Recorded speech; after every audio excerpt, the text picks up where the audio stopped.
Week number one is in the NFL books for 2025, and we're entering into week number two.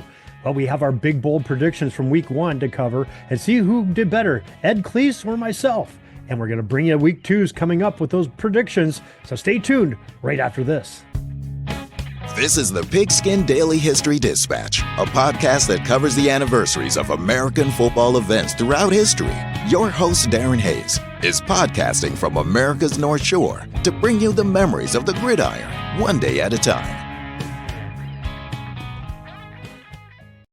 Hello, my football friends. This is Darin Hayes of PigskinDispatch.com. Welcome once again to the Pig Pen, your portal to positive football history, and welcome to Wednesday morning. And during the NFL season, we are entering into week two. And if you watched last week, we had big, bold predictions with Ed Kleese, and Ed joins us again tonight. Ed, welcome back to the Pig Pen. Hello, Darin. It's great to be back. Yeah, Ed, what a week one it was. You have half the league fans are happy, half of them are upset.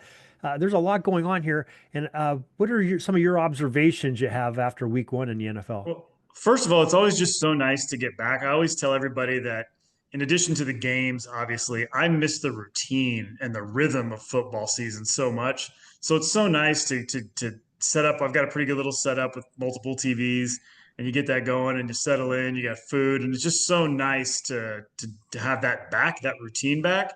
And then, the great thing about the NFL now is, the game ends on Monday night, and here we are on Tuesday, and we're only 48 hours from week two starting. So that was great. But I think my observations for week one are always, there's a lot of misdirection, a lot of misleading. I've heard people say that, week one is fake. Be very careful about the week one panic or overreaction. And that is generally true. But there were a few things that happened last weekend that I think certain fan bases should be panicking. Okay, there were certain things that happened that I think are scary and might be more than just a week one anomaly or rust. And I'm going to start in Miami because that was bad. That was a very, very poor effort by the Dolphins in Indianapolis, coming on the heels of some bad vibes coming out of Dolphins camp to begin with, and a lot of talk about people not seeing eye to eye with the coach and issues there. And then to lay that kind of egg in week one, I think is potentially pretty damning. Yeah, I agree with you. It was not something that was really expected, especially, their opponents were the Colts last week, who came out and looked like, they were the world beaters, like they just came off a Super Bowl victory. Daniel Jones really rebounded and looked outstanding for the Colts. Yes, and one of Daniel Jones's best games of his career, right off the bat. And then Tua looked terrible. He's sailing balls, interceptions. Their offense was just kind of a mess. And that game was over.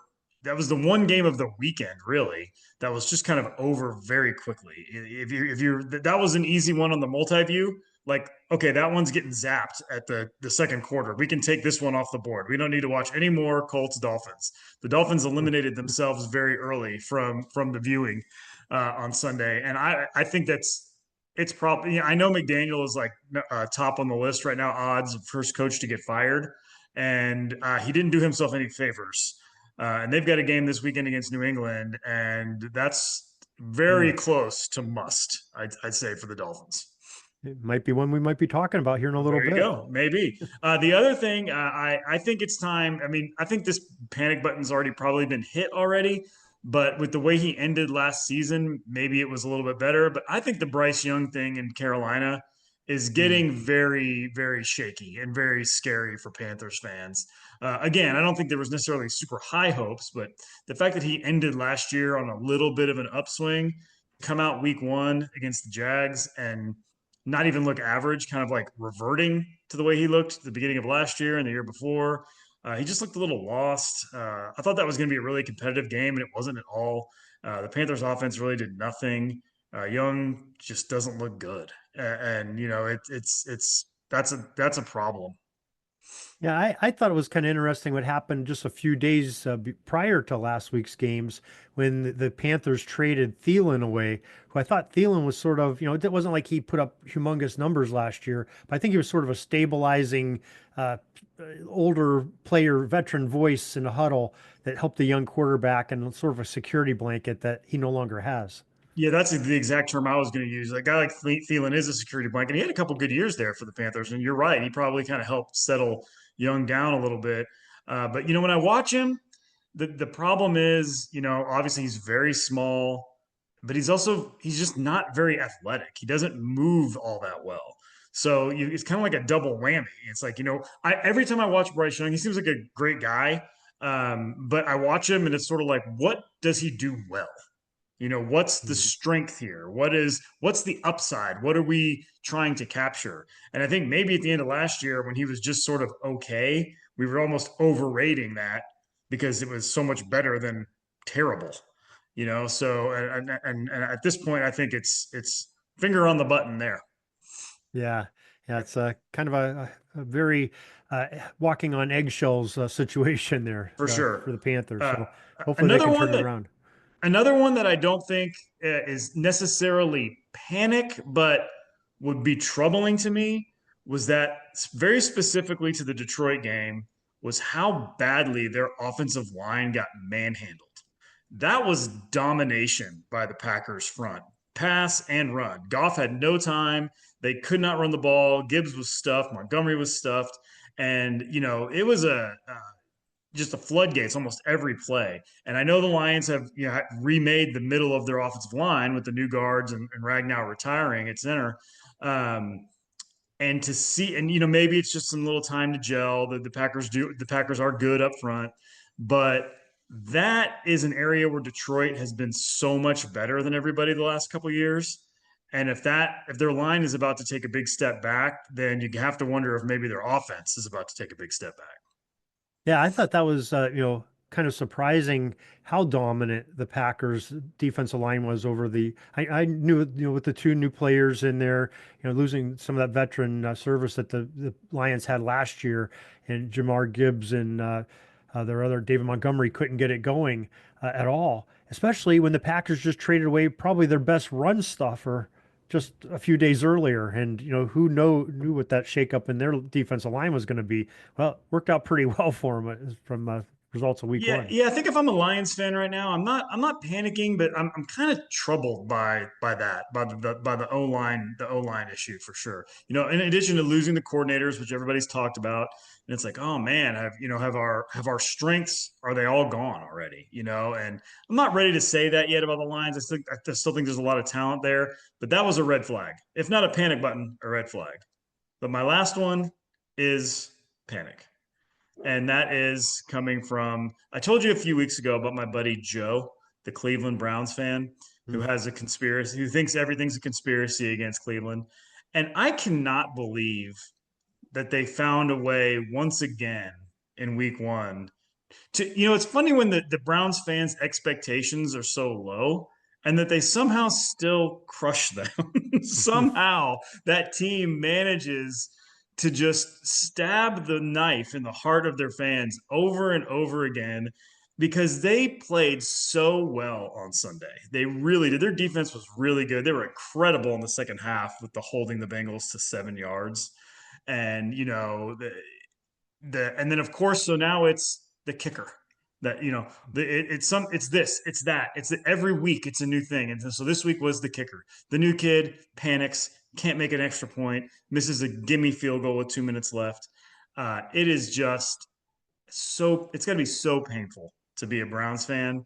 And my heart goes out to my friend Joe. It really doesn't, because I really enjoy talking about it. But it's so bad there, and it just has to feel like, well, this is going to be the same story again. Even though expectations are low, the over/under wins for them are very low. Um, it to do that to your fans again week one was just not right. I have quite a few Cleveland fans that I work with because we're in that triangle where we're very close to Cleveland, and there actually some of them had a lot more hope than they had going into week one because it was just such a dumpster fire with the whole five or six quarterbacks that they had, and didn't draft any offensive linemen. And they knew they needed offensive line help, and there's a lot of mysterious things going on there in the offseason. Well, after playing the Bengals, so, really tit for tat the whole way through, actually probably outplaying them if you look at it from a lot of aspects. And to lose by the way they did, off the dumb luck of a kicker missing that extra point, you know, or the field goal. What do you, I forget what he missed at the end. Both. Both. Yeah, he missed both. Uh, they actually have hope that maybe they're better than they thought they were going in. So Well, they yeah, call it hope. I would call it delusion, it could because be. because that's the game you have to win. That's the one you have to. At some point, you have to win those games. When you're doing most things well, then you also have to actually win. Because if you find a way to lose, even if it's at your own hand in a lot of ways that you can sometimes try to rationalize as, well, next week the kid won't miss them. But then you know what will happen next week? Someone will jump off sides on fourth down. Somebody will Yeah. drop a pass. There'll be a terrible fumble. Next week it'll be something new. And that's sort of the endless cycle of hell for Browns fans. I think is even when things are going well, they really aren't. Well, they got to live by the old adage. You can't let one bad play or one missed call cost you a game. If it comes down to that, then you're not playing up to your potential. So, And that quarterback down in Tampa, kind of lighting it up constantly, can't yeah. make them feel much better. Yeah, So, that probably really puts some salt into the wound, I'm sure. So, yep. All right. Yes. So, we ready to talk about last week's results? I am ready to talk about last week. You should be. You should be. So the good news here for me is that I am the judge, jury, and executioner of our tabulating our scores here. So I've come up with a That might be system. bad news for me then. Well, we'll see. You'll have to see. Okay. Yeah. Well, so the way it works is, we each make these five bold predictions, and I have a 0, 1, or 2 point scale. So if you nail it, you get 2 points. If you miss it, you get zero.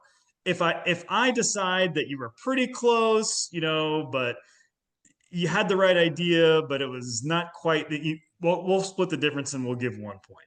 If you think you have been robbed, then you can bring it up to the arbitration council, who is also the arbitration council exists of me. So you can look forward to that. So we'll start with my picks Okay. from last week. We'll go through them pretty quickly so we can get on to our picks for week 2. But I had the Chargers beating the Chiefs in Brazil. I got off Yeah. to a great start. Not only did they win that game, but I felt like they absolutely looked like the better team in the game. It Yeah. was. I'm not ready to say they are, but they certainly looked like the better team Friday. Yeah, you were all over that one. Yeah, definitely great prediction. And that's where the all over stops, because then we go to my next four, and it's going to be all swings and misses. So I had the Falcons beating the Bucks, kind of like a side prediction of on their way to winning the division, and they certainly could have won, but Baker got it done at the end. Penix got him down, and really kind of did his job, and then another missed kick, I was gonna kind of say, yeah, doomed another kind of kicker doomed the Falcons. situation. And I was disappointed in that because I wanted to be right, but also I kind of wanted that game to keep going. That would have sent it to overtime. That was a fun game to watch. But so I missed that. And then I really whiffed badly on the Lions, showing everybody that they are not done yet and beating the Packers by 6 or more. That was never in doubt. The Packers dominated that game. It was over early, and like I said, the offensive line was troubling to watch. So missed that one badly. I also did not get correct that I thought the Saints QBs were going to have a hilariously bad day and their offense would be putrid. It was not good per se, but they didn't do anything humiliating. They didn't do anything embarrassing. There's nothing that was eye-poppingly bad on the stat sheet or anything like that. Rattler did okay. So I was off there. I thought it was going to be really, really ugly and embarrassing, and it wasn't. It wasn't good, but it wasn't what I predicted it would be. And then the last one is also a pretty big whiff. I had the Panthers winning a close game in Jacksonville and Travis Hunter making at least one big splash play. Neither of those things happened. Not even close, really. I think he caught one pass, right? And Mhm. he didn't play a lot of snaps on defense, which was interesting. And then the Jags won that game easily. So I wound up with 2 points for the week, Darren, out of a possible 10.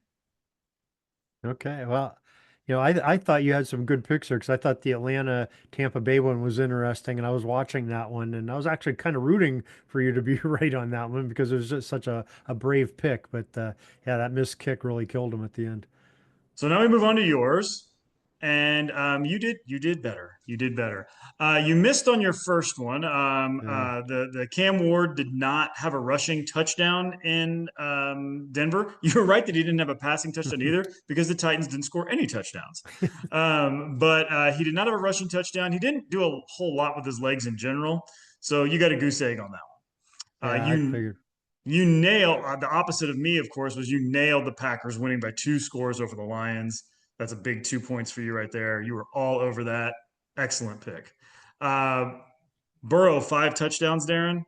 That Did didn't really come very close, though, did he? he barely had 5 yards in the second Right, half? right. So yeah, that was the Cleveland defense really did a nice job on him. If you go and look at some stats, I was actually going to send them to you after we did our picks.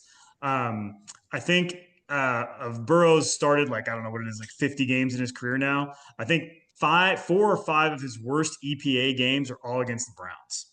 So the Browns have had a lot of answers for him over the years. You are going to get 2 points though for Geno Smith having his best day passing pretty much as a pro. You said he'd have 400 yards. He went for 362. I'm giving you all the 2 points on that because I think what you were really saying was that Geno was going to light up the Patriots and have a career day, and he did, and they won. So I think that's you were on that and nailed it. Oh, well, thank you. Thank you. There you go. And then the last one is you also get no points for that terrible Cardinals Saints game. You had their defense or special teams scoring at least twice and kind of dominating, and that did not happen. It was a fairly easy win for the Cardinals. It wasn't, well, I guess the Saints did have the ball there at the end, but their defense did not dominate the game. Well, compared to my Burrows 5 touchdown pick, that one looked a lot better. Yes, that was It's better. a So better at the goose end, egg. at the conclusion of week one, the judge rules Darin wins week one, 4 points to 2. All right, I got an early lead. Thanks for There the you go. spot. It's time to catch up now. All So right, I went first last week, so why don't you go first this week? all right. Well, I took a lot of flack last week from Lions fans across the country here, especially some of my podcast friends that have some Lions things. Well, this week it's not to get them off my back because they did apologize, a few of them, but I'm going to go into some Lions things that I think are going to happen here.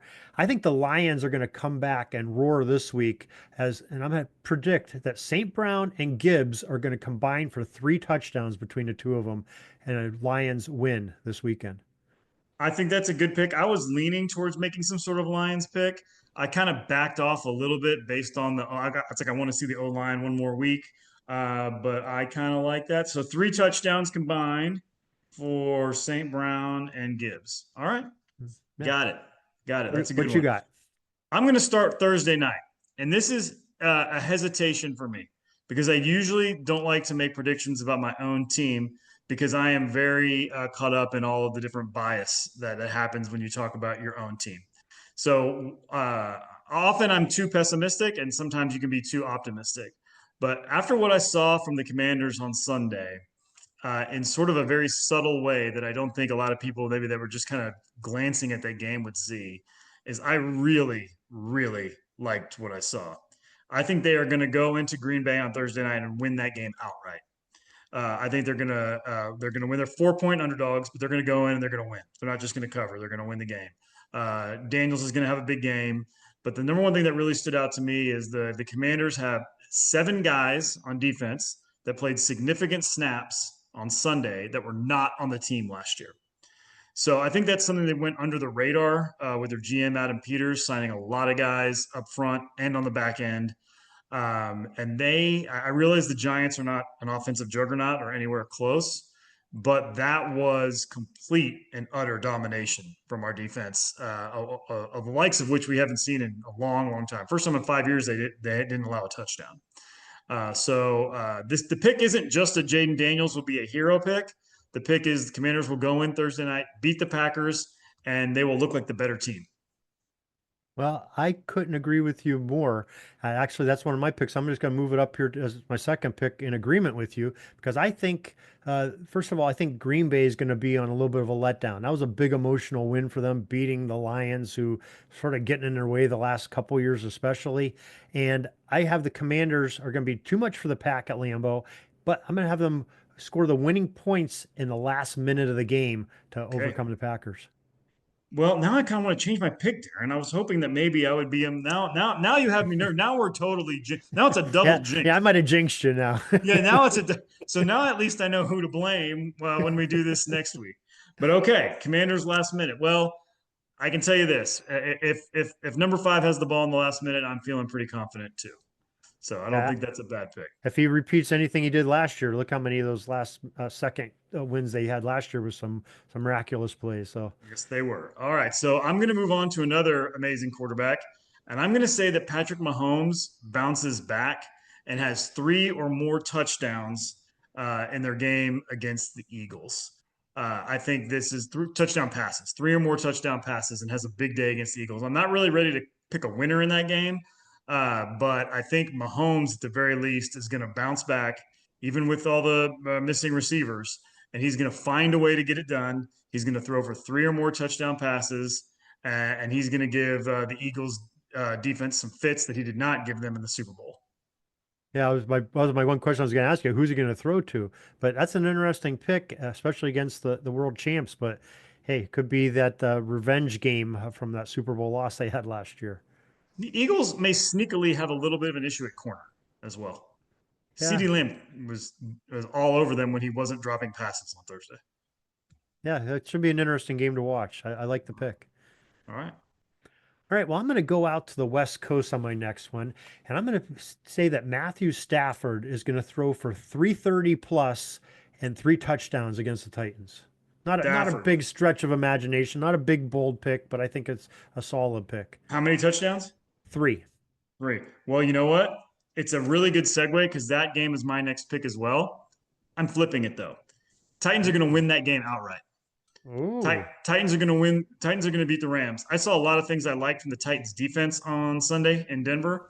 And the Rams defense, while very good, is probably not quite the caliber of the Broncos, and it's also not mile high. I think that the Titans show up at home, keep it close, and then win the game against the Rams outright. Wow, that is a bold prediction. All right. And there's no way that both of us are going to be right on that. Yeah, that would be tough to be for the Titans to win if Stafford's thrown for 3 touchdowns and Exactly. 330. So we're So head to head on that one for sure. okay, there we go. There's a tiebreaker at least if There we you have go. something. All right. So I'm going to go with the team you just talked about, the Broncos. I think that the Broncos defense is so good that this week they're going to hold the powerful Colts offense, who scored 33 points last week, to hold them to 15 points or less. I like it. I think that's I think it's a really good pick. I've got no issue with that. I can see that as well. I really think that the Colts offensive explosion had a lot more to do with the Dolphins than the Colts, most likely. That's definitely a show me, prove it to me again kind of thing for the Colts. And they are up against a really, really good defense with Denver. Yeah. And so my fourth one is we'll go back to the Browns. I think this is a really bad spot for the Browns catching the Mm. Ravens on the road after what happened on Sunday night, Oh, yeah. which was a kind of a calamity for the Ravens.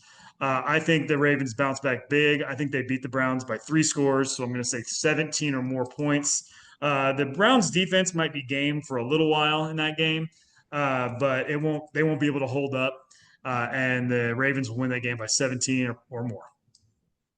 I think that's a solid pick because I think Baltimore's a little disappointed in themselves. They let that one slip away Monday night, which one of the great games of the last 5-10 years, and for it to happen in week 1 on Monday Night Football, that's a real And feather in the cap for a, ESPN. a gutless and stupid decision, in my opinion, by Harbaugh at the end of that game to not go for it. I know people are saying you got to punt on 4th and 3. I think that punt was almost borderline conceding a loss.